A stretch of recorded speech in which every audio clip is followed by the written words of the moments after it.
Мына 3 бала жүрген университеттен практикаға өтіп келген балалар ғой. Қолдарында перчатка да жоқ. Әкеп практика өтіп, бір нәрсе үйретіп, көрсетіп, заводқа кіргізіп, техниканың қалай жұмыс істейтінін көрсетудің орнына бұларға әкеп мұсыр жинатып қойған ғой.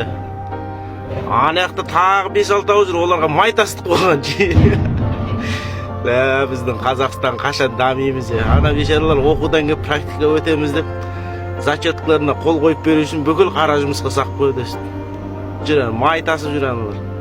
Мыналар мына мұсыр жинап жүр.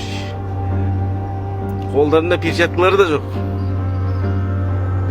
Бұларды оқып жатыр, ертең Қазақстанды көгертеді дейміз. Мұсыр жинаған адам нені көгертеді? Йо-май, шоқтасың ғой.